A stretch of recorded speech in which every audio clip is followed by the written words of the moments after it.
El timbre sonó a las 9 de la mañana, una puntualidad casi hiriente en el silencio de mi casa. Por un instante, un fugaz y tonto instante, mi corazón de madre se permitió soñar que era ella, mi Valeria, con un ramo de flores, o quizás con mi nieto Rodrigo de la mano para darme un beso.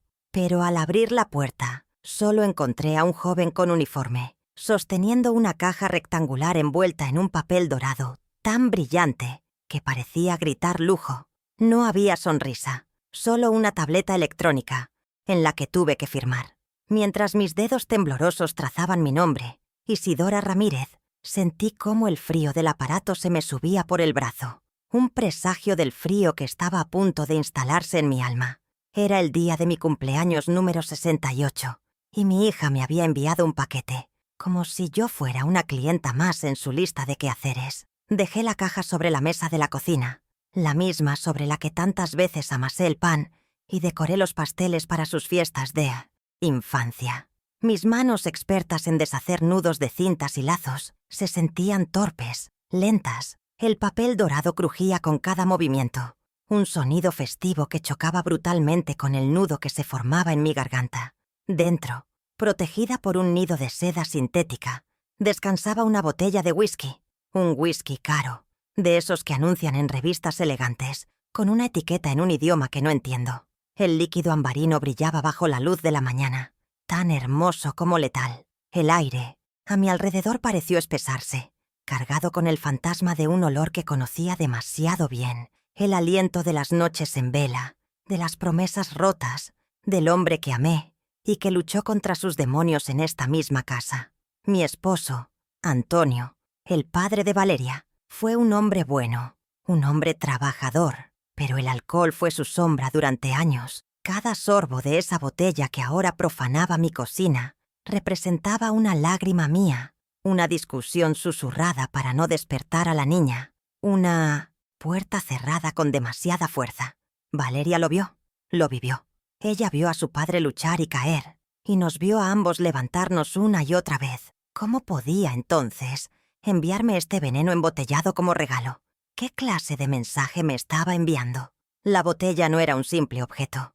Era un monumento a su olvido, una bofetada a décadas de nuestra historia compartida, un cruel recordatorio de la batalla más dura que libramos como familia y que, en parte, nos costó la vida de Antonio. Junto a la botella había una pequeña tarjeta, con una caligrafía impersonal y rápida, casi como si la hubiera escrito de pie y con prisa. «Feliz cumpleaños, mamá.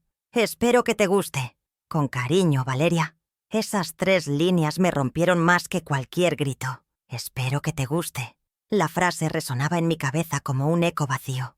¿Le gustaría a una viuda recibir el veneno que atormentó a su marido? ¿Le gustaría a una madre sentir que su propia hija desconoce la herida más profunda de su corazón? El «con cariño» era la peor de las mentiras, una formalidad hueca que solo servía para subrayar la inmensa distancia que nos separaba, una distancia mucho mayor que los pocos kilómetros que había entre su lujoso apartamento y mi humilde casa. Me senté, o más bien me desplomé, en la silla, con la botella presidiendo la mesa como un juez implacable. Miré mis manos, surcadas por las venas y las manchas de la edad, manos que habían cambiado pañales, cocinado miles de comidas, sostenido una frente, febril y aplaudido en cada uno de sus logros, manos que lo dieron todo. ¿Y para qué? Para recibir un regalo que parecía elegido por un extraño, por alguien que no solo no me conocía, sino que además no hacía el más mínimo esfuerzo por hacerlo. Sentí una soledad tan profunda, tan abrumadora, que por un momento me faltó el aire. Era la soledad de la invisibilidad, la de saber que para la persona que más amas en el mundo, te has convertido en un mero trámite, una obligación en el calendario. ¿Alguna vez han sentido que todo el amor que dieron se ha vertido en un saco roto? Yo sí, en ese preciso momento. Cada sacrificio, cada noche sin dormir preocupada por su futuro, cada peso ahorrado para sus estudios, todo se desvaneció frente al brillo insultante de esa botella. Valeria no era una mala persona, o al menos eso me gustaba creer, pero estaba cegada por su ambición, por su deseo de encajar en un mundo de apariencias, donde la sencillez de su madre Era una vergüenza, un ancla que la ataba a un pasado que prefería olvidar. Y yo, en mi amor incondicional, se lo había permitido. Le había permitido borrar nuestra historia y con ella, borrarme a mí. Pero entonces, mientras el primer impulso de llorar se ahogaba en mi pecho, algo más empezó a crecer en su lugar. Una brasa de una fuerza que no sabía que aún poseía. Me levanté de la silla, ya no con el peso de la humillación, sino con una nueva y fría determinación.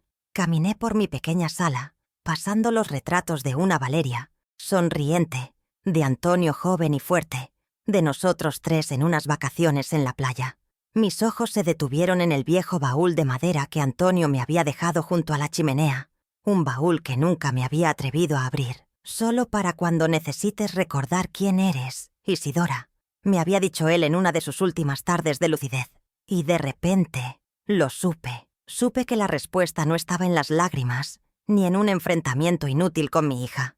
La respuesta estaba allí, en ese legado silencioso.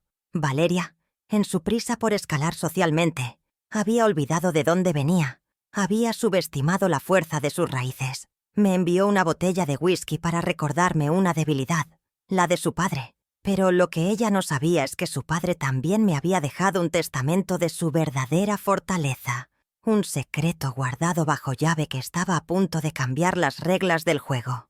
La botella en la cocina ya no era un insulto, ahora era un catalizador, y yo, Isidora Ramírez, estaba a punto de recordar quién era. Permítanme presentarme como es debido, más allá de la mujer humillada por una botella de whisky. Mi nombre es Isidora Ramírez, y acabo de cumplir 68 años. Es una edad curiosa, una en la que la gente espera que te dediques a tejer y a ver pasar la vida desde una mecedora. Y aunque tengo una mecedora que rechina con la melodía de los años, nunca he sido de las que se sientan a esperar. Llevo viuda 5 años, desde que mi Antonio se fue, y el silencio que dejó en esta casa es a veces un compañero apacible, y otras un fantasma ruidoso que me recuerda todo lo que he perdido.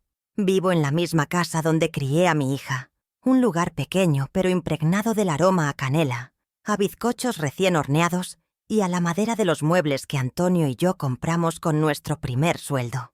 Mi rutina es sencilla, casi un ritual para no perderme en la inmensidad de las horas vacías. Me levanto con el sol, no necesito despertador. El primer acto del día es preparar el café, fuerte y sin azúcar. Y mientras lo bebo en el porche, converso con las macetas de hierbabuena y romero que son mis más fieles confidentes. Luego, me dedico a mi pequeña cocina, que es mi santuario y mi taller. El resto del día transcurre entre la limpieza, la lectura de alguna novela de misterio o la preparación de algún encargo de mis vecinos. Es una vida tranquila, predecible, un océano de calma que contrasta violentamente con el torbellino de eventos sociales, viajes y lujos en el que vive Valeria. No la envidio, pero a veces me pregunto si ella recordará la paz que se respira en este rincón del mundo. Siempre me han dicho que soy una mujer fuerte, una roca. Y supongo que lo he sido. Tuve que serlo cuando la enfermedad de Antonio nos golpeó, cuando las deudas se acumulaban y cuando tuve que compaginar 2 trabajos para que a Valeria nunca le faltara nada, especialmente una buena educación. Pero la verdad es que esa fuerza siempre fue para otros. Ahora que estoy sola, siento el peso de esa armadura. Mi mayor vulnerabilidad, mi talón de Aquiles, siempre ha sido y será el amor inmenso que siento por mi hija.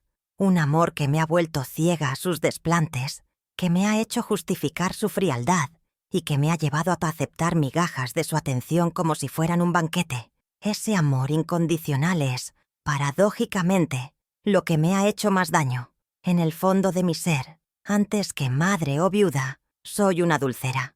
Es lo que mejor sé hacer, mi forma de traducir el amor en algo tangible, en algo que se puede saborear. Recuerdo las noches enteras pasando calor frente al horno, con el olor a caramelo pegado en el pelo, preparando los dulces que vendería al día siguiente en la fábrica donde trabajaba. Cada mermelada, cada pastel, no era solo una receta, era una promesa de un futuro mejor para Valeria. Mi cocina es el único lugar donde no me siento invisible. Entre ollas y batidoras, yo tengo el control. Soy la creadora, la alquimista que convierte ingredientes simples en pura felicidad. Quizás por eso Valeria se alejó tanto de mi mundo, porque en el suyo, la felicidad se compra, no se hornea con paciencia y dedicación. Económicamente vivo al día. La pensión de viudedad de Antonio apenas cubre los gastos básicos, así que sigo vendiendo mis mermeladas caseras y pasteles por encargo. Los vecinos son buenos clientes, y sus halagos son un bálsamo para mi espíritu. Nunca le he pedido un céntimo a Valeria, ni siquiera cuando he pasado apuros. Mi orgullo es lo poco que me queda intacto. Verla gastar en una cena lo que yo tardo 2 meses en ganar es una espina que llevo clavada, no por envidia, sino por el abismo que ese dinero ha creado entre nosotras. Ella valora las cosas por su precio, y yo, por el esfuerzo que conllevan. Son 2 idiomas que hace mucho dejaron de entenderse. Mi círculo social se ha ido encogiendo con los años, como una prenda de lana lavada con agua caliente. Tengo a mis vecinas, con las que comparto un café de vez en cuando, y un pequeño club de lectura que se reúne en la biblioteca del barrio. Son buenas personas, pero nuestras conversaciones a menudo giran en torno a sus nietos, sus primeros pasos, sus gracias, las fiestas familiares. Yo asiento y sonrío, pero por dentro siento una punzada de tristeza. A mi nieto, a Rodrigo, apenas lo veo. Valeria siempre tiene una excusa, que si está con muchas tareas, que si tiene un cumpleaños, que si el niño está cansado. Sé que en realidad le da vergüenza traerlo a esta casa, tan diferente de la opulencia en la que vive con su suegra, Mercedes. Y aquí les confieso mi mayor debilidad, la que me ha traído hasta este punto de quiebre. Durante años he sido la principal defensora de mi hija ante mí misma.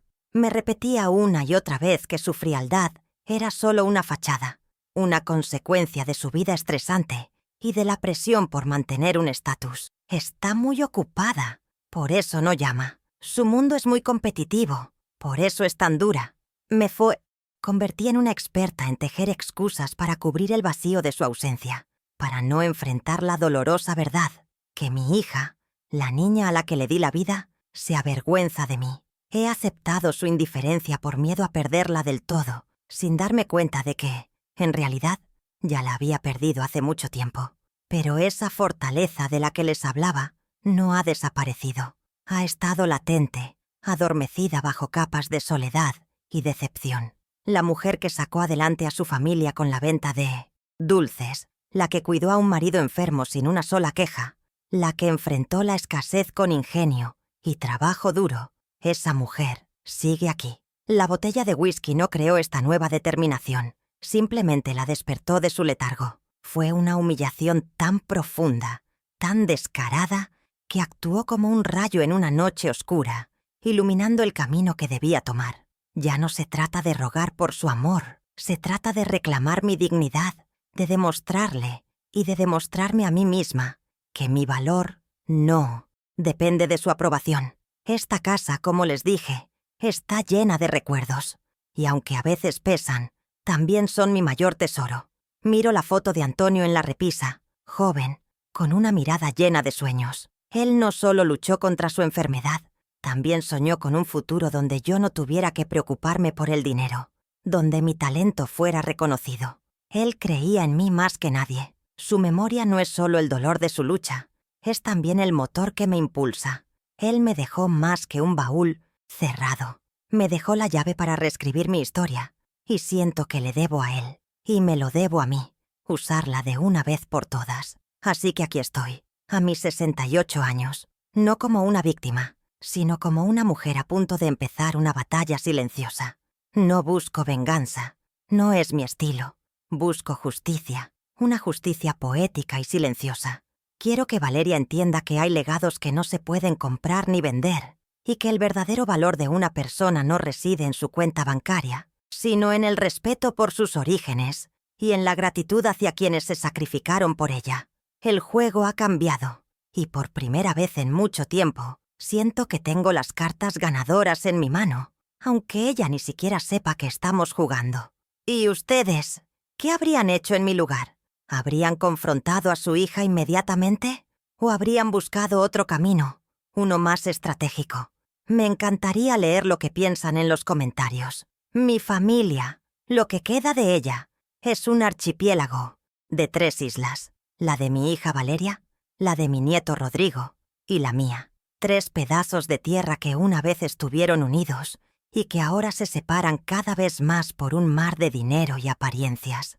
Valeria es mi única hija, la luz de mis ojos durante tantos años que aún me cuesta acostumbrarme a la sombra en la que me ha relegado. Es una mujer de 42 años, elegante, siempre impecable, con un perfume caro que anuncia su llegada y una mirada que parece calcular el valor de todo lo que la rodea. Se casó bien, como se suele decir. Se casó con un hombre de buena familia, de apellido importante, y desde entonces su única misión en la vida ha sido trepar por esa escalera social, sin importarle a quién pisa en el camino, incluyéndome a mí. No creo que Valeria sea mala de corazón, o quizás es que me niego a aceptarlo. Creo que está perdida en un laberinto de ambición. Su motivación principal es el miedo, un pánico atroz a volver a la sencillez de la que proviene, a la vida modesta que yo represento. Ve mi casa, mis manos trabajadoras, mi ropa sin marca, y no ve a su madre.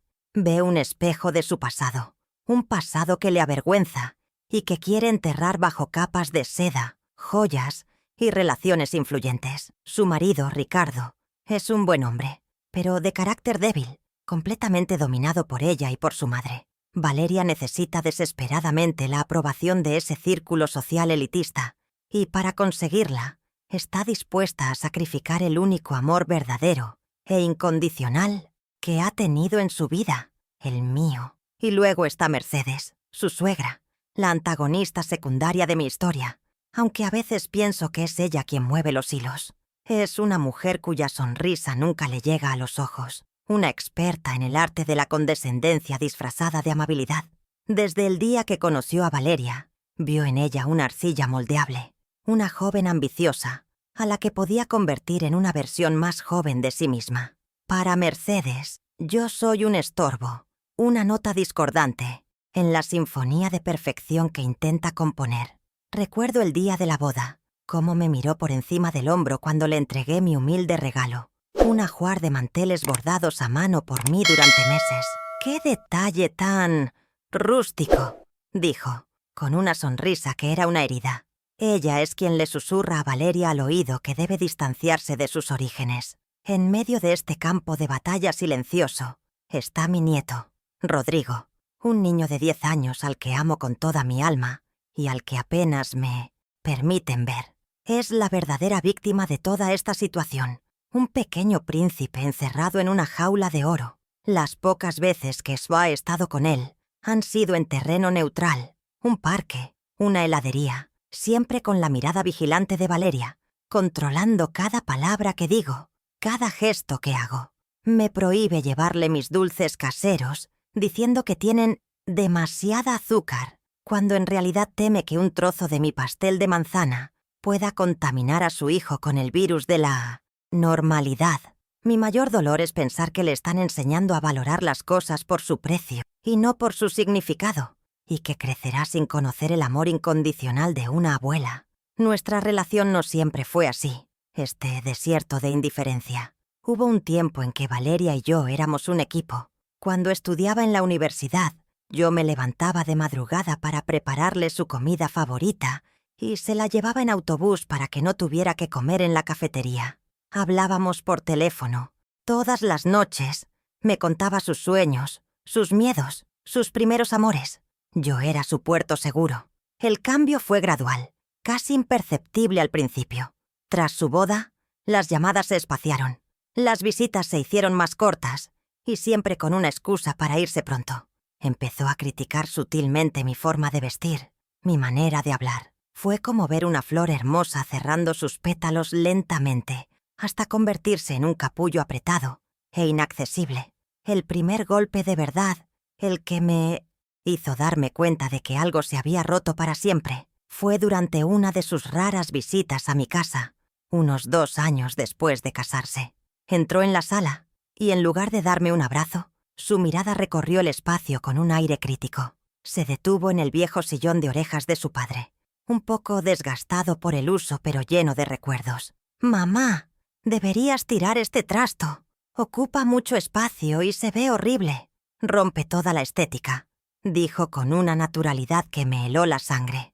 No, estaba hablando de un mueble.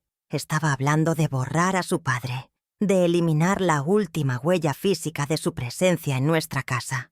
En ese momento entendí que ella no solo se avergonzaba de nuestra pobreza, se avergonzaba de nuestra historia. La humillación más grande antes de la botella de whisky ocurrió en una cena de Navidad en casa de Mercedes. Me insistió tanto en que fuera que, en mi eterna ingenuidad, pensé que era un gesto de acercamiento. Fue una trampa. Me sentí como un animal de zoológico, rodeada de lujos absurdos, de conversaciones sobre yates y paraísos fiscales. Yo era la nota exótica, la madre de Valeria.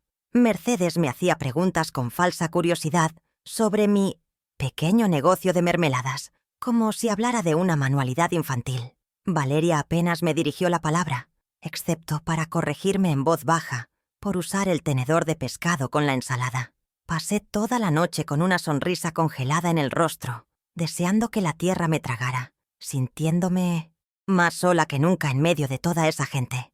Así que, como ven, el regalo de la botella de whisky no fue un error casual, no fue un simple despiste, fue el punto final de una larga frase, escrita con desprecio y olvido. Fue la confirmación de que mi hija ya no solo se ha alejado, sino que ha cruzado una línea, la del respeto a la memoria de su padre y al corazón de su madre. Ellos, Valeria y su suegra, con su obsesión por el estatus y el dinero, se han convertido en los antagonistas de mi vida, en los carceleros de mi nieto y en los arquitectos de mi soledad. Pero lo que no saben es que hasta la persona más paciente tiene un límite, y ellas, en su arrogancia, acaban de empujarme a cruzar el mío. La gente escucha la palabra sacrificio y piensa en grandes actos heroicos, en gestos dramáticos. Pero el verdadero sacrificio de una madre no es un evento, es un tejido, una manta hecha de miles de hilos de renuncias diarias, tan pequeñas que pasan desapercibidas. Es el café recalentado, para no gastar de más, los zapatos que se usan hasta que la suela se despega, el último trozo de pastel que se deja siempre para el hijo. Mi vida entera fue esa manta, tejida con la esperanza de abrigar el futuro de Valeria. Cada hilo era una elección, su bienestar por encima del mío, sus sueños por encima de los míos. Ella era mi obra maestra, y yo estaba dispuesta a usar todos los colores de mi propia vida para pintarla, aunque yo me quedara en un lienzo en blanco y negro. Durante más de 20 años, mi día comenzaba a las 5 de la mañana, en una pequeña fábrica de dulces del barrio. El aire allí era una nube densa y empalagosa de azúcar hirviendo, que se te pegaba a la piel y al alma. Mi trabajo consistía en estar de pie, 8, a veces 10 horas, envolviendo caramelos en papel celofán, un movimiento monótono y repetitivo que me permitía soñar despierta. Soñaba con Valeria en una buena universidad, con Valeria hablando otros idiomas, con Valeria teniendo una vida donde sus manos no olieran a glucosa sino a libros nuevos. Llegaba a casa con los pies hinchados y a veces con pequeñas quemaduras en los brazos por las salpicaduras del almíbar, pero la imagen de su futuro me servía de ungüento. Mi jornada no terminaba al salir de la fábrica. Al contrario, allí empezaba mi verdadera empresa, la que construyó el futuro de mi hija ladrillo a ladrillo.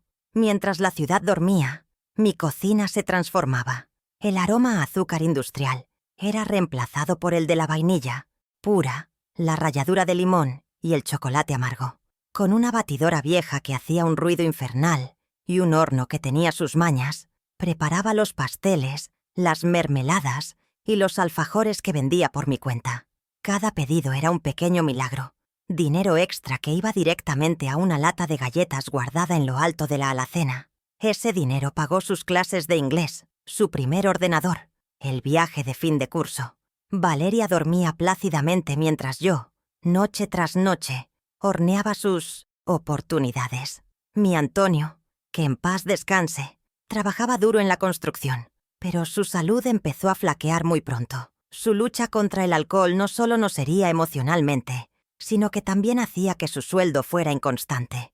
Hubo meses en los que su aporte era casi nulo. Sin quejas, sin reproches, yo asumí la carga. Me convertí en el pilar financiero y emocional de la casa.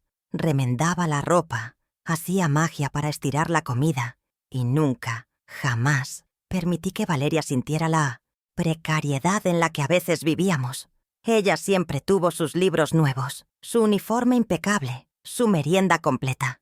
Mi misión era que su única preocupación fuera estudiar y ser feliz. Yo me encargaba de las tormentas, para que ella solo viera el sol. Recuerdo con una claridad que duele el día que tuve que vender el relicario de oro que me dejó mi madre. Era mi único objeto de valor, mi conexión con ella.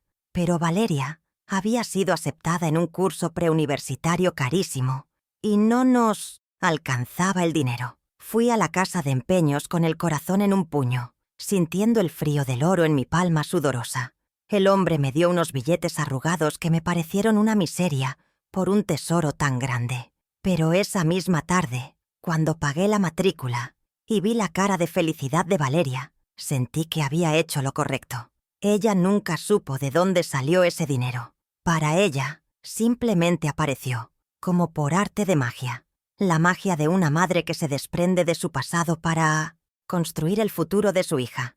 Y así creamos dos mundos paralelos. El mío, lleno de olores a fritura, de manos pegajosas, de calculadoras y de noches en vela. Y el suyo, un mundo de bibliotecas silenciosas, de debates filosóficos, de conciertos de piano y de amigas que veraneaban en el extranjero. Yo quería desesperadamente que ella habitara ese segundo mundo.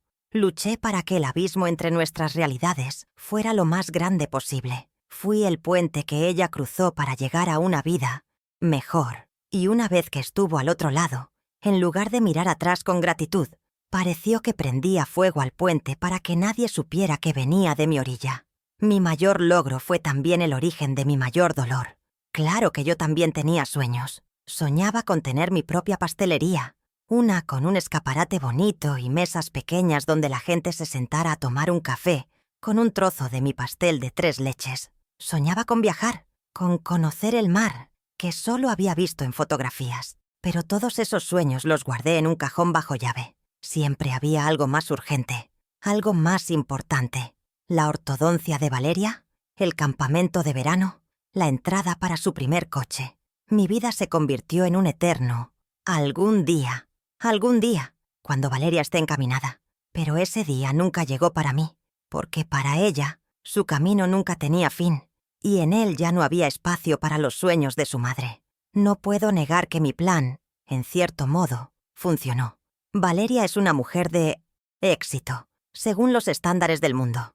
Tiene su propia empresa de organización de eventos, una casa que parece sacada de una revista de decoración y un círculo de amistades influyentes. Logré mi objetivo. Le di las herramientas para que construyera una vida de la que yo nunca podría formar parte. La ironía es tan amarga que me quema la garganta. Trabajé hasta el agotamiento para que ella pudiera acceder a un estatus social donde las mujeres como yo, las que huelen a trabajo y no a Chanel, son vistas con lástima o directamente son invisibles. La eduqué para que me superara, y lo hizo tan bien que ahora me mira desde una altura inalcanzable. Y es por eso que la botella de whisky fue un golpe tan brutal. No es solo el recuerdo de Antonio, es el precio. Ese objeto inútil y ofensivo probablemente costó el equivalente a 200 mermeladas vendidas. 200 veces que tuve que esterilizar frascos, pelar fruta, vigilar el fuego y etiquetar a mano. Para ella, fue un clic en una página web, un gasto trivial. Para mí, ese dinero representa semanas de mi vida, de mi sudor, de mi cansancio. Es una forma de decirme que todo ese esfuerzo, toda esa lucha, no vale nada. Es escupir sobre el altar de mi sacrificio. Es la prueba definitiva de que ella no solo ha olvidado de dónde viene, sino que además desprecia profundamente el camino que la trajo hasta aquí. Que quede claro, no me arrepiento de haber trabajado duro. No me avergüenzo de mis manos ásperas, ni de mi delantal manchado de harina. Me arrepiento de haberlo dado todo por alguien que no sabe lo que es la gratitud. Mi amor fue una semilla plantada en un desierto, pero la resiliencia que aprendí en esas madrugadas solitarias La fuerza que forjé en el calor de mi cocina, esa es mi cosecha. Esa me pertenece solo a mí, y es el único legado que importa ahora. Mi historia de sacrificios ya no es un lamento, es mi armadura, y con ella puesta, estoy lista para lo que venga, porque una mujer que ha construido un futuro de la... Nada tiene el poder de reconstruir el suyo sobre las ruinas del desprecio.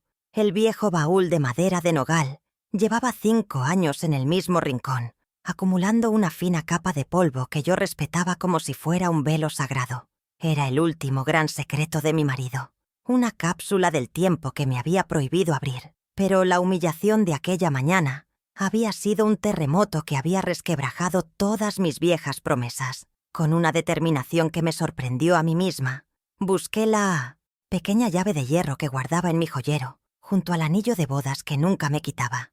Al arrodillarme frente al baúl, el olor a madera vieja y a barniz me transportó a otros tiempos. El metal de la llave se sentía helado contra mi piel, como el umbral de un mundo desconocido. Sabía que al girarla, ya no habría vuelta atrás. Estaba a punto de desenterrar un fantasma, sin saber si vendría a consolarme o a atormentarme. Recordé perfectamente las palabras de Antonio cuando me entregó la llave, pocas semanas antes de morir. Su voz era un susurro ronco, debilitado por la enfermedad, pero sus ojos tenían una lucidez feroz. Isidora, mi vida, esto no es para que te aferres al pasado, ¿entiendes? Es para que construyas un futuro, si alguna vez lo necesitas. Considéralo tu red de seguridad. Prométeme que solo lo abrirás el día que sientas que la vida te ha quitado el timón y no sabes hacia dónde navegar. Yo se lo prometí entre lágrimas, sin entender del todo a qué se refería. Ahora lo entendía. Valeria, con su botella de whisky, no solo me había insultado, me había quitado el timón, me había dejado a la deriva en un mar de insignificancia. Y yo estaba a punto de cumplir mi promesa. El sonido de la cerradura al ceder fue un chasquido seco que rompió el silencio de la casa y el de los últimos 5 años. La tapa de madera pesaba una enormidad. Al levantarla, un aroma profundo y nostálgico llenó mis pulmones. Una mezcla de papel antiguo, lavanda seca y el leve rastro de la colonia que usaba Antonio. Dentro todo estaba ordenado con un cuidado meticuloso que me conmovió. No eran solo papeles. Encima de todo había una pequeña caja con la primera flor que me regaló, ahora prensada y frágil, un par de fotos nuestras en blanco y negro, y sus viejos guantes de trabajo, aún con la forma de sus manos. Eran los tesoros de nuestra vida sencilla, los cimientos sobre los que se construyó todo lo demás. Lloré en silencio, no de tristeza, sino de un amor que ni la muerte había podido apagar. Debajo de aquellos recuerdos, ocupando casi todo el fondo del baúl, había una carpeta de cuero grueso, de color vino tinto, cerrada con una cinta. Pesaba mucho más de lo que parecía. Con manos temblorosas, desaté el nudo y la abrí sobre mi regazo. Estaba llena de documentos que a primera vista me intimidaron. Papeles con sellos notariales, contratos con letra pequeña, planos y diagramas que no comprendía. Pero junto a ellos había un sobre con mi nombre. Para mi Isidora. Dentro, una larga carta, escrita con la caligrafía firme de Antonio, de antes de que la enfermedad le hiciera temblar el pulso. Comencé a leer, y con cada párrafo sentía cómo el suelo bajo mis pies se transformaba, pasando de ser arena movediza a roca sólida. No podía creer lo que mis ojos leían.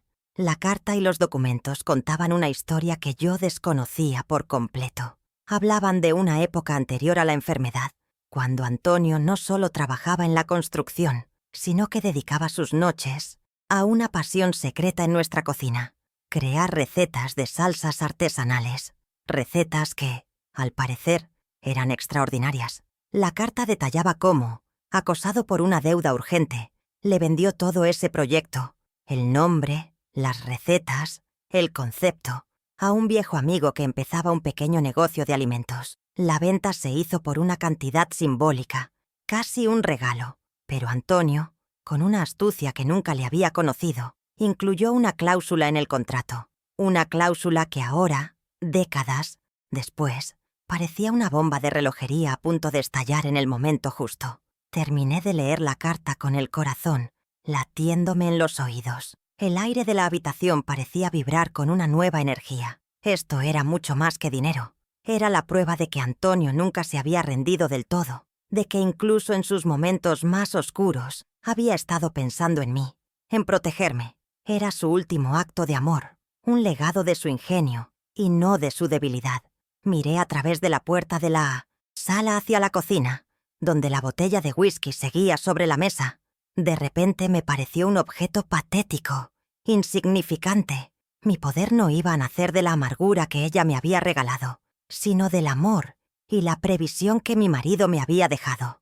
El equilibrio de poder en esta familia acababa de cambiar para siempre, y la única que lo sabía era yo. Mi primer movimiento después de descubrir el secreto de Antonio no fue una gran declaración, sino un pequeño acto, silencioso y calculado. Descolgué el teléfono y marqué el número de mi hija. No la llamaba para reprocharle el regalo, sino para agradecerle con una dulzura ligeramente envenenada. «Valeria, hija», te llamaba para darte las gracias por el whisky. Fue una sorpresa, le dije paladeando la última palabra. Al otro lado de la línea, un silencio, seguido de un suspiro de impaciencia. «Ah, sí, mamá, de nada. Qué bueno que te llegó. Lo vi en oferta y me acordé de ti», respondió, con la misma emoción que si hablara del pronóstico del tiempo. La palabra oferta fue como una pequeña daga. Antes de que pudiera decir nada más, cambió de tema, quejándose amargamente del servicio de catering para uno de sus eventos. Mis sentimientos, una vez más, habían sido borrados de la conversación. Colgué el teléfono, no con tristeza, sino con una claridad gélida. Ahora tenía un propósito. Mi siguiente llamada fue para Mercedes, su suegra. Adoptando mi tono más ingenuo y campechano, le conté del espléndido regalo de Valeria. «Imagínate, Mercedes, una botella carísima. Pero tú sabes que en esta casa no se bebe alcohol, por la memoria de Antonio», le expliqué con un falso aire de confidencialidad. «Y como sé que a tu marido le gusta un buen whisky, había pensado que quizás ustedes le darían mejor uso. No quisiera que un detalle tan fino de mi hija se desperdiciara». Mercedes aceptó de inmediato, con una condescendencia mal disimulada.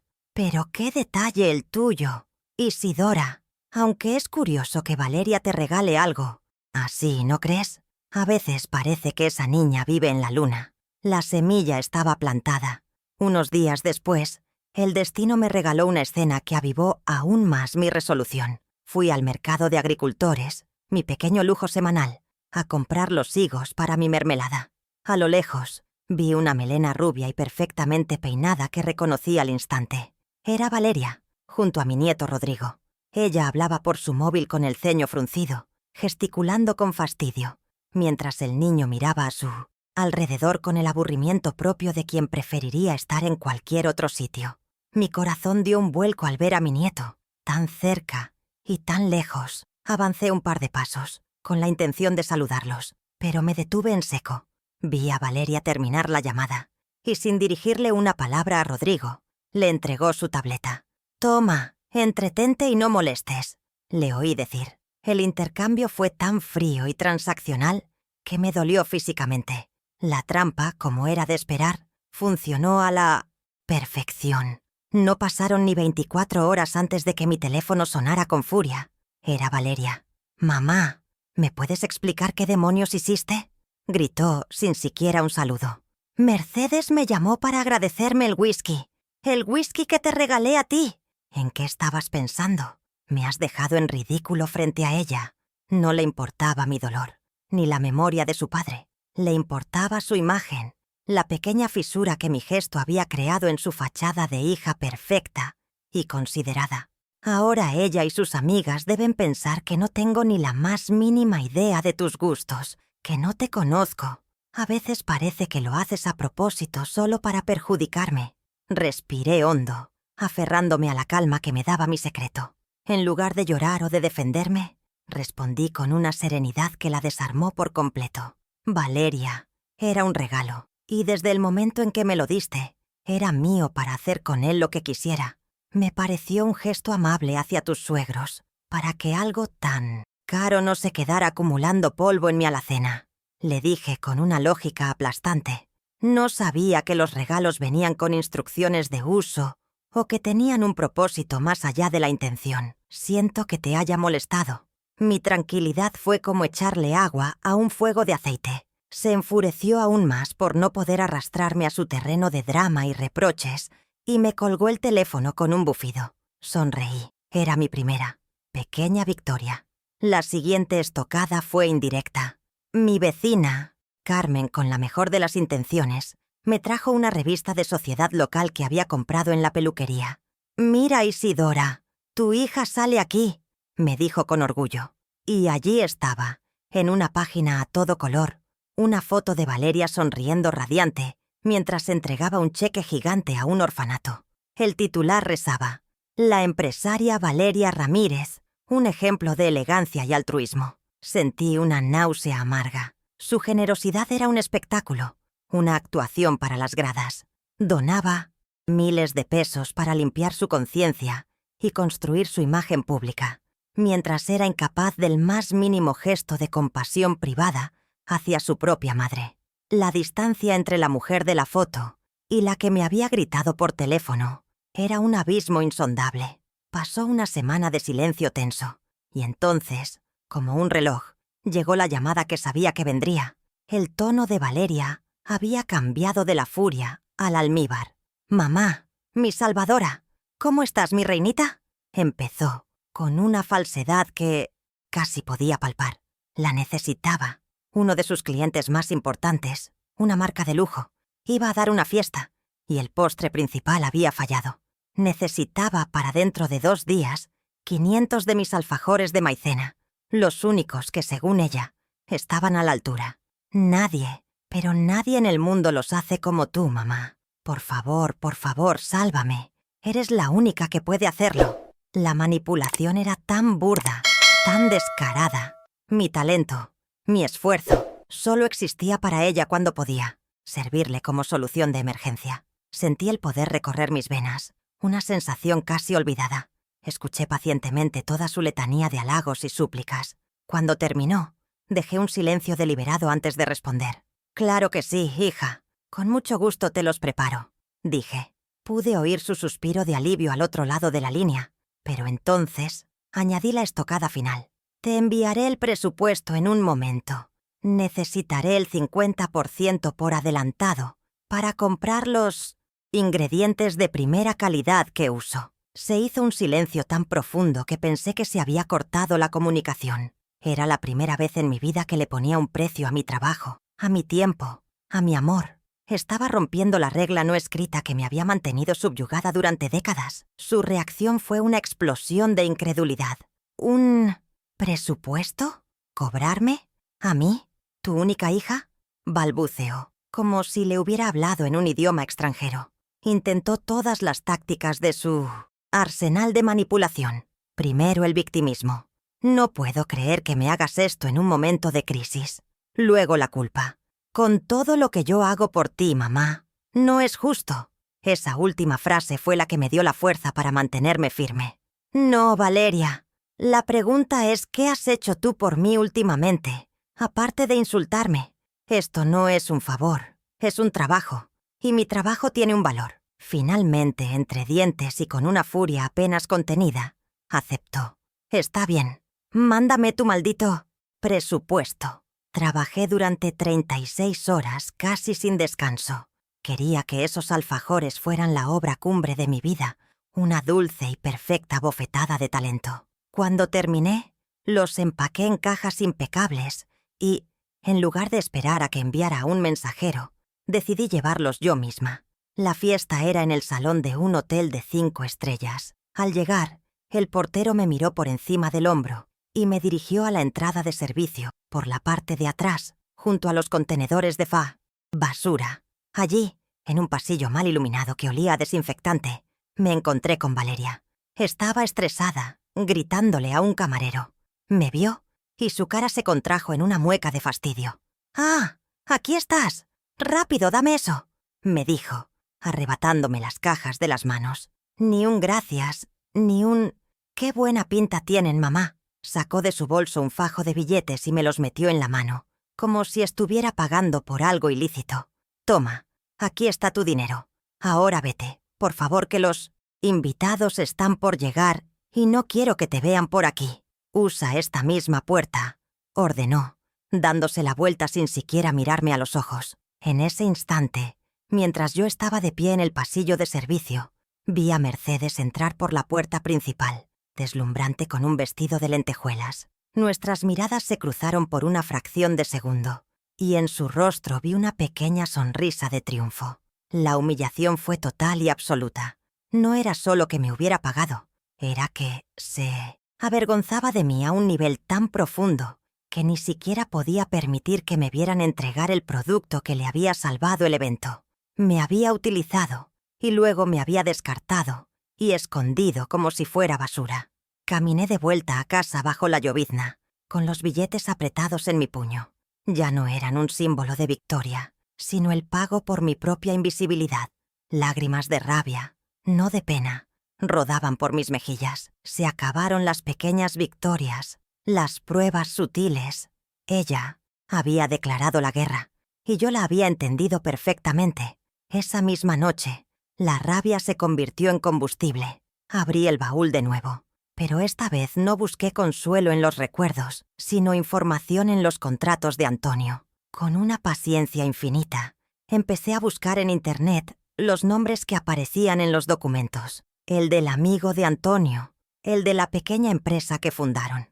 Lo que descubrí me dejó sin aliento. La modesta empresa de salsas artesanales se había convertido con los años en un imperio gastronómico a nivel nacional, una marca reconocida por su calidad y su historia familiar, una historia de la que, irónicamente, habían borrado al verdadero fundador, a mi Antonio. Y entonces llegó el golpe final. En una de las noticias de una revista financiera, leí sobre los recientes rumores de una fusión estratégica. La gigantesca empresa de salsas, El Sabor Original, estaba en negociaciones avanzadas para ser adquirida por un conglomerado de inversiones. Y el nombre de ese conglomerado me resultó familiar, muy familiar. Era la empresa de la familia de Ricardo, el marido de Valeria. Todo encajó en mi cabeza con la fuerza de un relámpago. La ambición de mi hija no era abstracta. Tenía un objetivo claro. Estaba a punto de dar el mayor salto de su vida, de consolidar su fortuna y su estatus, y lo iba a hacer gracias a la venta del legado que su propio padre me había dejado a mí en secreto. El universo, con su cruel ironía, me estaba sirviendo la justicia en bandeja. El punto de ruptura no fue un estallido de furia, ni un mar de lágrimas. Fue un silencio absoluto y profundo que se instaló en mi alma, mientras la pantalla del ordenador iluminaba mi rostro, en la oscuridad de la sala.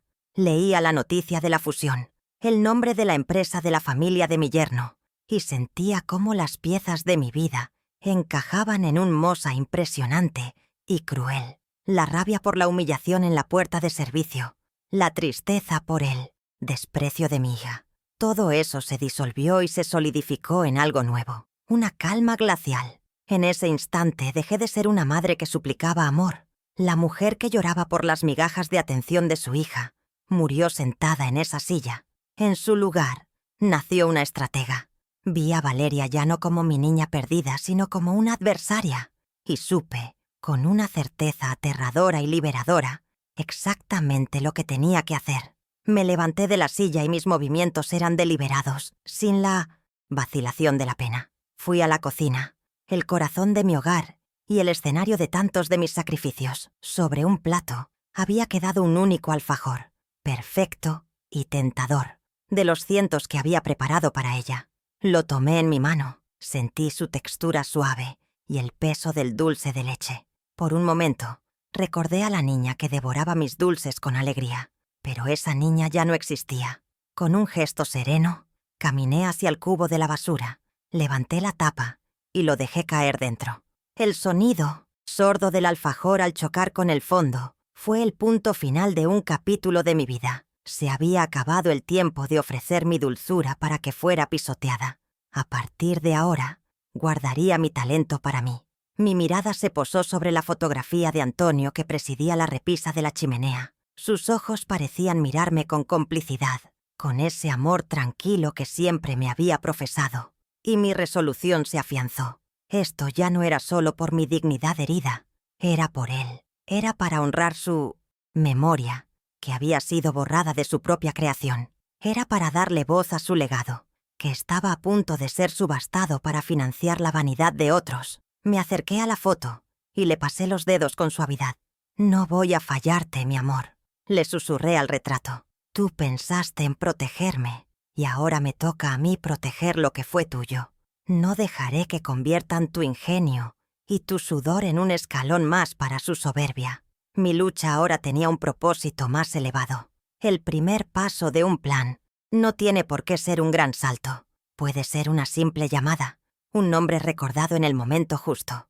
Y en mi mente apareció un rostro del pasado. Javier, el hijo de mi difunta comadre Elena, un niño al que yo le pellizcaba las mejillas y le regalaba galletas de jengibre. Ahora sabía que era un abogado de prestigio, de esos que salían en los periódicos. Siempre había sido un chico listo, pero sobre todo, bueno, con un fuerte sentido de la justicia, heredado de su madre. Él era la persona que necesitaba.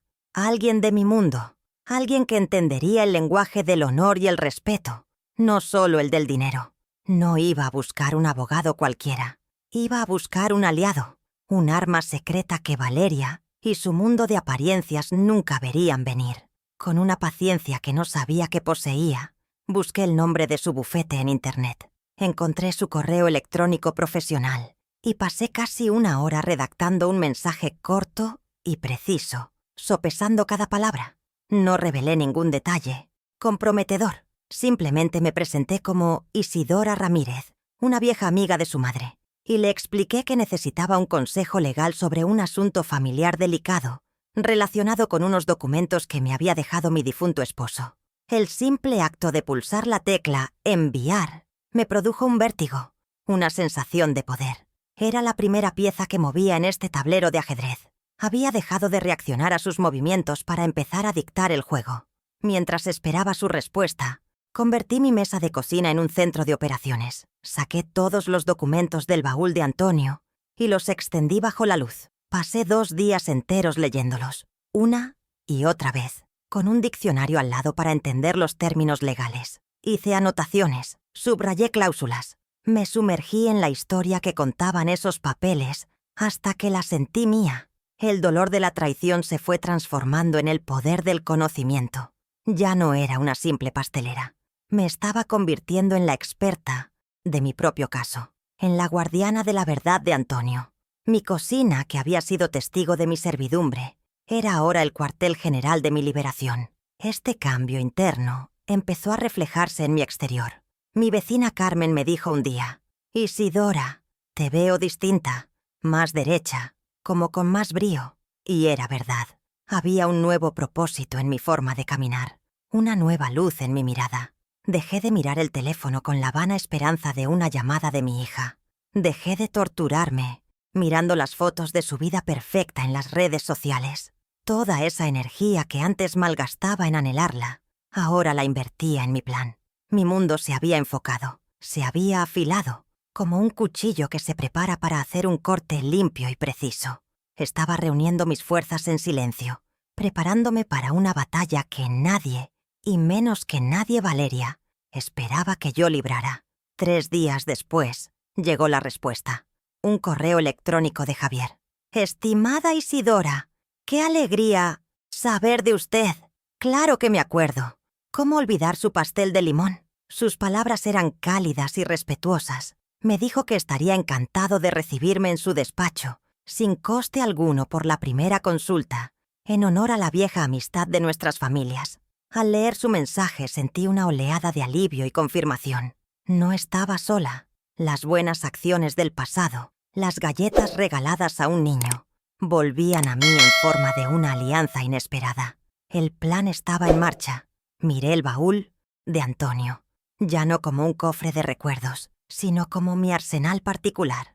La guerra silenciosa había comenzado. El edificio donde Javier tenía su bufete era una torre de cristal y acero que parecía arañar el cielo, un universo de lujo y poder, tan ajeno a mí como la superficie de la luna. Por un momento, Al entrar en el vestíbulo de mármol, me sentí pequeña, una hormiga a punto de ser pisada. Pero entonces recordé los billetes arrugados en mi mano en la puerta de servicio del hotel y enderecé la espalda. Subí en el ascensor sintiendo cómo con cada piso que ascendía dejaba atrás a la vieja Isidora. Javier me recibió con un abrazo y una sonrisa que me recordaron a su madre. «Isidora, sigues igualita. Hueles a canela, como siempre», me dijo. Y con esas sencillas palabras derribó todas mis barreras. No me trató como a una clienta, sino como a la mujer que le preparaba su pastel de limón favorito. Extendí los documentos de Antonio sobre la inmensa mesa de caoba pulida. El contraste entre el cuero gastado de la carpeta y el lujo de la oficina era brutal. Javier dejó de ser el niño que recordaba para convertirse en un profesional implacable. Se puso unas gafas y sus ojos recorrieron las páginas con una velocidad y una concentración que me fascinaron. Escuchó mi historia completa, desde el whisky hasta los alfajores, asintiendo en silencio, su mandíbula cada vez más apretada. Cuando terminé de hablar, tomó el contrato principal y leyó una cláusula en voz alta. Luego se quitó las gafas, me miró fijamente y pronunció las palabras que cambiaron mi mundo para siempre. «Isidora, esto que tienes aquí no es un simple contrato, es una bomba de relojería. Y por lo que me cuentas de esa fusión, parece que el temporizador está a punto de llegar a cero. Tu reclamo no solo es válido, es increíblemente fuerte». Javier me explicó el plan con una claridad que me dio una fuerza inmensa. Lo primero sería la discreción absoluta. Él se encargaría de verificar la autenticidad de cada firma y cada sello a través de sus contactos, y de investigar a fondo la estructura corporativa de ambas empresas. Tú, por tu parte, silencio total, me ordenó con amabilidad. No la llames, no respondas a sus mensajes si son provocaciones. Actúa con normalidad.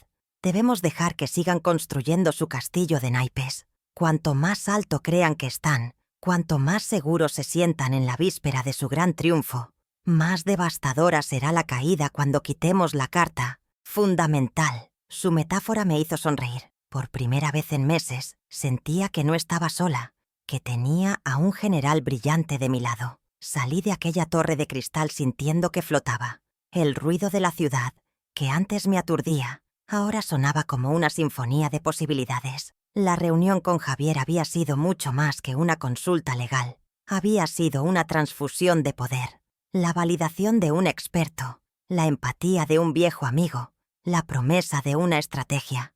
Ya no era solo yo contra el mundo de mi hija. Ahora éramos un equipo. El peso que había cargado sobre mis hombros durante años, el peso de la invisibilidad y el desprecio, se había aligerado, reemplazado por una energía vibrante y un propósito claro. Mi primera victoria había sido silenciosa, secreta, pero había reconfigurado todo mi universo interior. El plan estaba en marcha y yo me sentía, por fin, la dueña de mi destino. Tener un aliado, alguien que cree en ti sin fisuras y te ofrece su inteligencia para tu causa, lo cambia todo. ¿No lo creen? Esa sensación de ya no estar sola en la trinchera es un combustible poderoso. Si alguna vez han sentido esa fuerza que te da un amigo en el momento justo, esa mano en el hombro que te dice «estoy contigo», me encantaría que me lo contaran en los comentarios. Y si mi historia les está atrapando y quieren saber cómo termina esta batalla silenciosa, los invito a suscribirse y a acompañarme hasta el final. Su apoyo, como el de Javier, es un gran aliciente para mí. Las siguientes semanas fueron una extraña mezcla de calma y actividad febril. Mientras Javier trabajaba en las sombras, yo me dediqué a lo mío. Un día mi vecina Carmen me comentó que se acercaba el Festival Gastronómico Anual del pueblo, un evento que atraía a gente de toda la región. Recordé que Valeria siempre lo usaba como escaparate para los clientes de su empresa de eventos. Y entonces, una idea floreció en mi mente. No iba a esperar escondida hasta el día del juicio final. Iba a dar mi propia pequeña batalla, a mi manera. Fui al ayuntamiento y alquilé el puesto más pequeño y barato de todo el festival. No lo hacía por el dinero. Lo hacía para plantar una bandera, para recordarle a mi hija y a mí misma que yo existía. La noche antes del festival, Abrí de nuevo el baúl de Antonio. Esta vez no busqué los contratos, sino un viejo cuaderno de recetas con la tapa manchada de aceite. En las últimas páginas encontré lo que buscaba: la receta de una confitura de tomates picante que él había creado en sus años mozos. La llamaba Fuego del Corazón. Era una de las primeras semillas de su genio culinario. Decidí que ese sería mi producto estrella. Pasé toda la noche cocinando, sintiendo una conexión profunda con mi marido. No solo estaba usando su receta, estaba resucitando una parte de su sueño. Era un acto de justicia poética, un homenaje a su talento olvidado, un pequeño acto de rebelión envasado en frascos de cristal. Llegó el día del festival. Mi puesto era humilde, decorado con manteles de cuadros y flores silvestres, un oasis de autenticidad en medio de los diseños minimalistas y corporativos de los stands vecinos, muchos de ellos gestionados por la empresa de Valeria. La vi a lo lejos, moviéndose como una reina en su tablero, saludando a gente importante, con su sonrisa profesional perfectamente calibrada. Por supuesto, ni se percató de mi presencia. Para ella, yo era un mosquito en su parabrisas, demasiado insignificante como para prestarle atención. Y esa invisibilidad, que tanto me había dolido, era ahora mi mejor arma. Dejé que se confiara en su altura, sin saber que yo estaba a punto de encender un pequeño fuego a sus pies, y el fuego prendió. Para mi sorpresa, el fuego del corazón fue un éxito rotundo. La gente se sentía atraída por la sencillez de mi puesto, por la historia que contaba cada frasco. Un conocido bloguero gastronómico local pasó por allí, probó la confitura, y sus ojos se abrieron como platos. «Esto es extraordinario. El sabor de la verdad», exclamó. Inmediatamente publicó una foto en sus redes sociales, elogiando a la joya escondida del festival y su auténtica receta familiar. En menos de una hora, una fila de curiosos se formó frente a mi pequeño mostrador. Vendí cada frasco que había preparado. No era una victoria millonaria, pero era una victoria pública, ruidosa y deliciosa. El talento de Antonio volvía a brillar, y yo era su orgullosa guardiana. Fue entonces cuando la reina se percató del motín en su reino. Valeria se acercó a mi puesto, abriéndose paso entre la gente que me felicitaba. Su sonrisa era una máscara de yeso a punto de resquebrajarse. «Mamá, ¿qué significa esto? ¿Qué estás haciendo aquí?», me susurró con una voz sibilante, cargada de furia y vergüenza, mientras miraba a su alrededor para asegurarse de que nadie la escuchaba. No había ni una pizca de orgullo en su mirada, solo pánico. Mi pequeño éxito era una mancha en su currículum perfecto, una rebelión de la madre, rústica que se negaba a permanecer en el desván de los recuerdos vergonzosos. Su territorio había sido invadido por la persona que menos esperaba.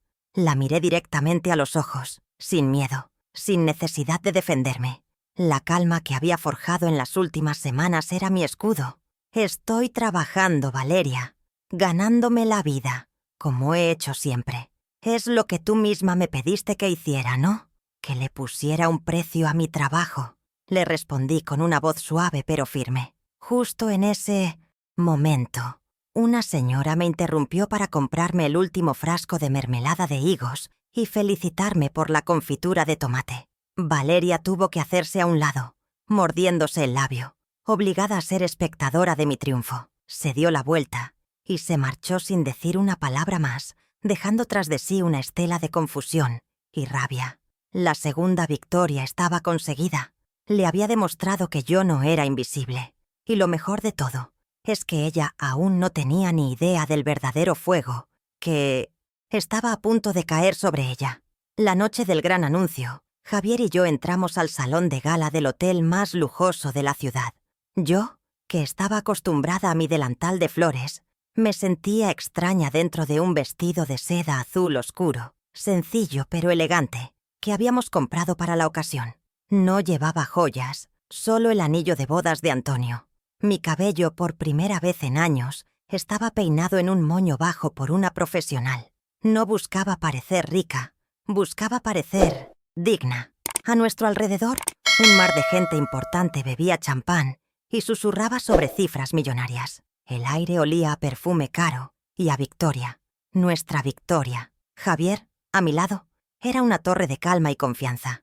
Éramos dos islas de verdad, en un océano de apariencias, esperando el momento exacto para provocar el tsunami. Valeria subió al escenario bajo un foco de luz blanca, que la hacía parecer un ángel. Estaba radiante, exultante de poder. A su lado, su marido Ricardo y su suegro sonreían, los artífices de un negocio que los haría aún más ricos. Mi hija tomó el micrófono, y su voz, clara y segura, llenó la sala. Agradeció a su maravilloso equipo y a su familia política por creer en ella, y entonces pronunció la frase que selló su destino. Habló de la fusión con la marca de salsas El Sabor Original, alabando su historia de autenticidad, y mencionó con condescendencia sus orígenes humildes y anónimos, añadiendo que su conglomerado llevaría esa pequeña joya familiar al escenario global que merecía. Orígenes anónimos. La bilis me subió por la garganta. Estaba monetizando el olvido de su propio padre. Busqué a Mercedes entre el público. Estaba en primera fila, por supuesto, bebiendo de una copa de champán como si fuera el néctar de los dioses, mirando a Valeria con una adoración casi fanática. Sus miradas se cruzaron con la mía por un instante. No había sorpresa en sus ojos, solo un destello de triunfo, una pequeña sonrisa condescendiente que parecía decir: ¿ves? Esto es lo que se consigue cuando te libras del lastre del pasado. Tu hija es mi creación ahora. Ese gesto, esa última gota de arrogancia, fue todo lo que necesité para apagar la última brasa de compasión que pudiera quedar en mi corazón. No había vuelta atrás, no por mí, sino por la memoria del hombre al que ambas habíamos amado, aunque de formas muy distintas.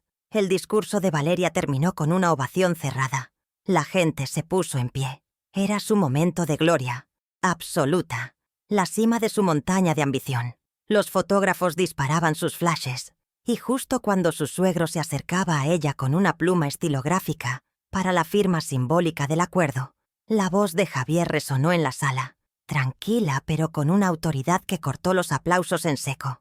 «Disculpen la interrupción», dijo poniéndose en pie. Todas las cabezas se giraron hacia él. «Mi nombre es Javier de la Torre. Y antes de que se formalice esta celebración, hay un pequeño, pero crucial, detalle sobre los orígenes anónimos de El Sabor Original, que ha sido convenientemente omitido esta noche».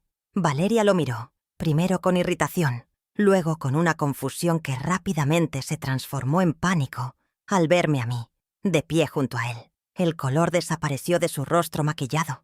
«En realidad», continuó Javier, y su voz ahora tenía un filo de acero, «esos orígenes no tienen nada de anónimo, y tengo el gran honor de presentarles a la heredera y guardiana de ese legado, la mujer sin cuyo genio creativo y sacrificio nada de esto existiría.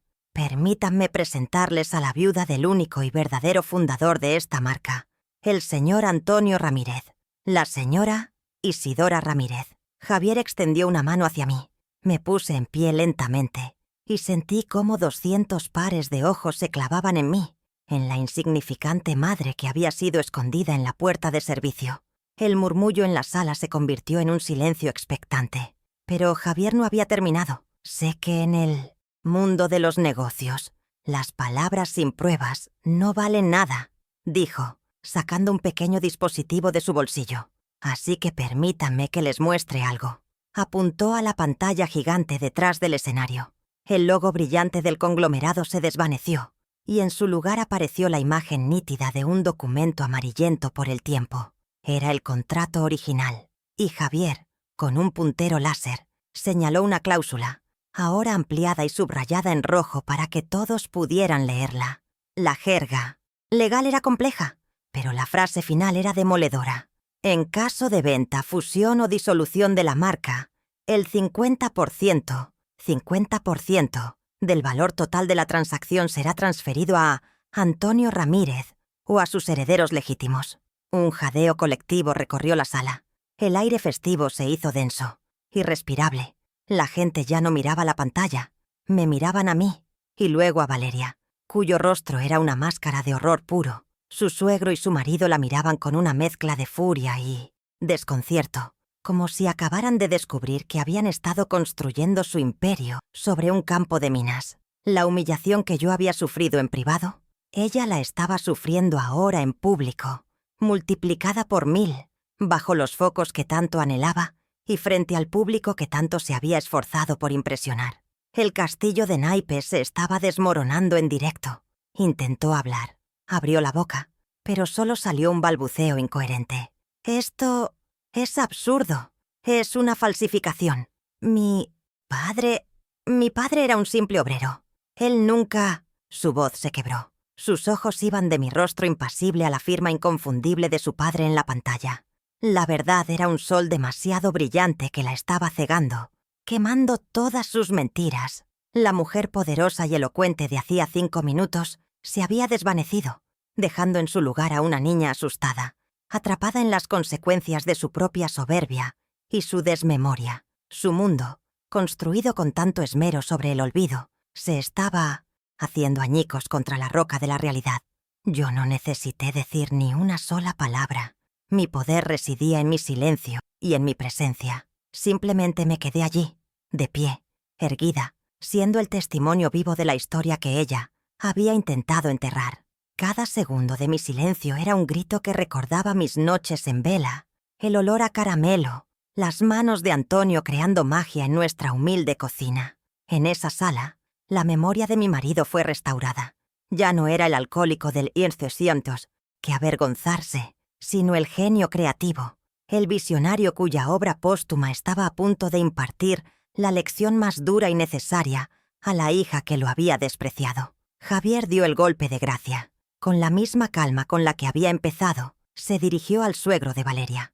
Mi clienta, la señora Ramírez, tiene derecho a la mitad de este acuerdo. Cualquier intento de proceder con esta firma sin reconocer sus derechos será respondido con todo el peso de la ley. Tienen a sus abogados. Nosotros tenemos la verdad. El evento había muerto. Los inversores se arremolinaban, furiosos. El padre de Ricardo, con el rostro desencajado por la ira, agarró a Valeria del brazo y prácticamente la arrastró fuera del escenario, lejos de las miradas acusadoras. La gran celebración se había convertido en un funeral. El funeral de la arrogancia de mi hija. Las consecuencias del escándalo de la gala fueron, según me contó Javier, un cataclismo. La fusión, por supuesto, se canceló de inmediato. La reputación de la familia del marido de Valeria, construida sobre generaciones de aparente infalibilidad, quedó manchada por el ridículo y la codicia. Pero la peor parte se la llevó mi hija. De la noche a la mañana, pasó de ser la empresaria del momento a un paria social. Una anécdota bochornosa que se contaba en voz baja en los clubes de campo. Perdió el negocio de su vida, pero sobre todo, perdió la confianza y el respeto de la familia de su marido, que la culpó de no haber investigado su propio pasado. Su gran pérdida no fue el dinero, sino el estatus, ese ídolo de oro por el que había sacrificado todo y que resultó estar hecho de barro. Mercedes, la gran reina social, también probó el amargo sabor de la caída. Su círculo de amistades, tan rápido para la adulación, lo fue aún más para el ostracismo. Ser la suegra de la protagonista del mayor escándalo del año la convirtió en una apestada. Su nombre, antes sinónimo de poder, ahora estaba ligado a la mentira y al engaño. Me la imagino en su mansión silenciosa, rodeada de objetos caros que ya no le devolvían el reflejo de una triunfadora. Había apostado todo a la imagen de Valeria, y ahora que esa imagen estaba rota en 1000 pedazos, se encontró con las manos vacías. La justicia poética, a veces, tiene un refinado sentido de la decoración de interiores, dejando a cada cual con los muebles que merece. Mi vida, en cambio, floreció de las cenizas de su ambición. Javier fue un negociador brillante. En lugar de ir a un juicio largo y desagradable, consiguió un acuerdo extrajudicial con la empresa de salsas. No solo recibí la parte que me correspondía de la venta frustrada, sino una indemnización millonaria por las décadas de beneficios no declarados y por los derechos de autor de la historia de Antonio, que ahora, irónicamente, querían usar para una campaña de marketing sobre sus auténticos orígenes. De un día para otro, pasé de contar las monedas para el autobús a tener una seguridad financiera que jamás había soñado. La primera noche, después de firmar los papeles, no pude dormir. No por la euforia, sino por el extraño y maravilloso silencio de la ausencia total de preocupación. ¿Y qué hace una mujer como yo con tanto dinero? No me compré una casa más grande ni ropa de marca. Mi primer acto fue crear una pequeña fundación con el nombre de Antonio Ramírez, destinada a dar becas a jóvenes de familias humildes que quisieran estudiar gastronomía. Quería convertir el legado de mi marido en oportunidades para otros. Y después, cumplí mi propio sueño, ese que había guardado en un cajón durante 40 años. Compré un pequeño local en el centro histórico del pueblo, con un escaparate que daba a una plaza llena de árboles, y abrí mi propia pastelería. La llamé Dulces del Corazón. Por fin, mi trabajo, mi pasión, tenía un hogar que no era la puerta de servicio de ningún hotel. El enfado y el rencor, esas hierbas amargas que habían crecido en mi corazón, se marchitaron.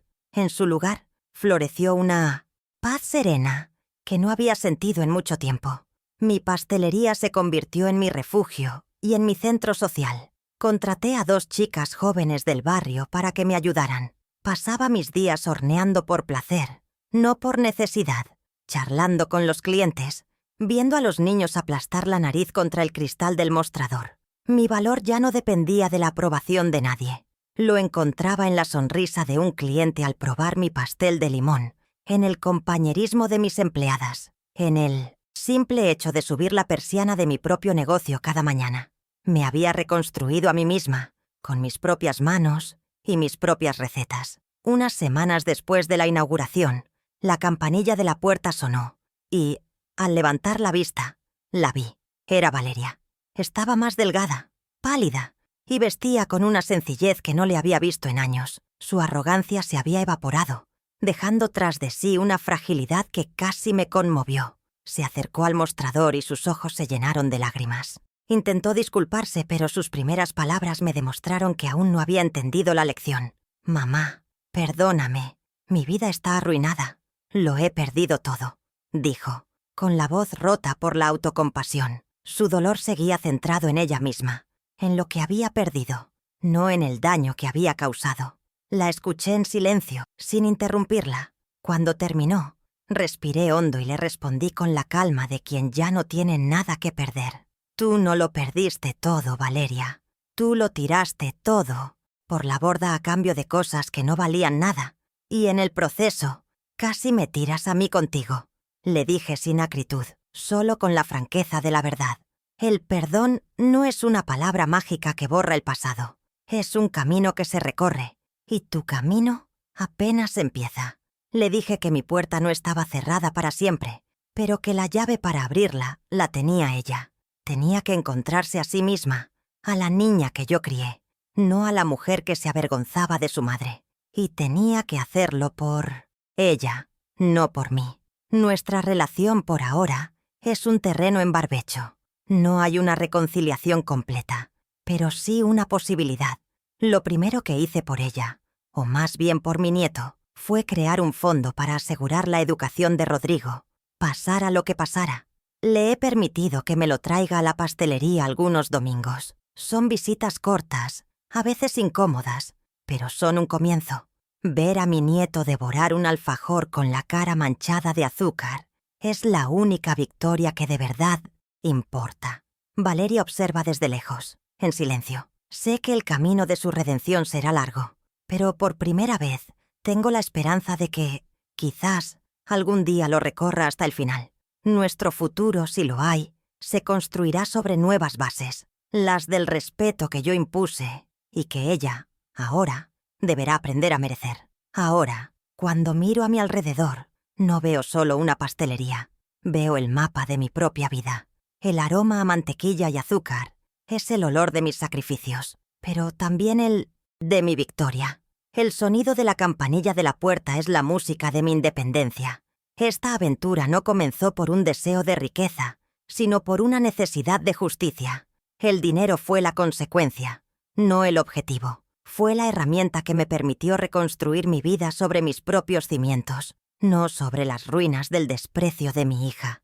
La verdadera herencia que me dejó Antonio no estaba en los papeles de un contrato, sino en la lección de que Incluso en la adversidad, uno debe guardar en secreto la llave de su propio valor, esperando el momento justo para usarla y reclamar su lugar en el mundo. He aprendido que nuestras raíces no son un ancla que nos frena, como creía mi hija, sino el pozo profundo del que extraemos nuestra fuerza. Intentar cortarlas, avergonzarse de ellas, es condenarse a vivir una vida superficial y sin sustento, como una flor cortada en un jarrón, hermosa por un tiempo, pero destinada a marchitarse. Valeria pensó que el éxito consistía en borrar el pasado, en disfrazar sus orígenes humildes, pero el verdadero éxito reside en honrar ese pasado, en entender que cada paso que damos está sostenido por los pasos de quienes caminaron antes que nosotros. La gratitud no es una deuda, es el reconocimiento de esa conexión sagrada.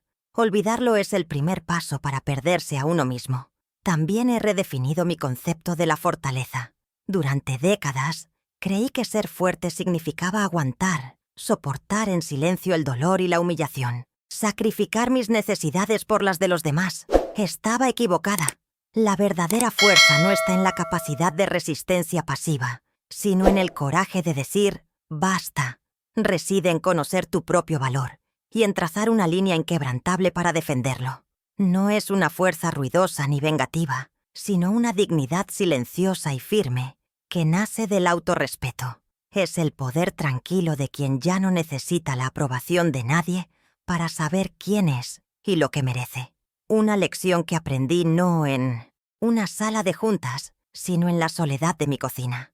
Amo a mi hija, la amaré siempre, pero es un amor que ha madurado, que ha perdido la venda de la inocencia. Ya no es un amor incondicional que todo lo perdona y todo lo acepta. Ahora es un amor condicionado al respeto.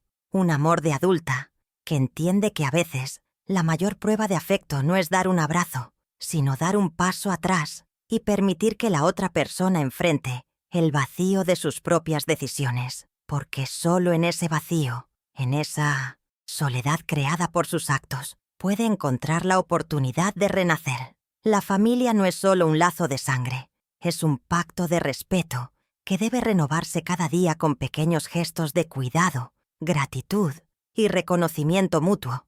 Así que esta es la lección que me ha dejado la vida a mis 68 años. La verdadera riqueza no se mide por el dinero que guardas en el banco, sino por la dignidad que defiendes cada mañana al mirarte al espejo. No se cuenta en propiedades, sino en el respeto que inspiras en los demás y, sobre todo, en ti misma. Y su valor más preciado es la gratitud, esa memoria del corazón que nos recuerda siempre de dónde venimos y gracias a quién estamos aquí. Gracias por haber escuchado mi historia hasta el final. Si alguna vez se sienten invisibles o subestimados, recuerden que dentro de cada uno de nosotros hay una receta secreta, un legado de fortaleza esperando ser redescubierto.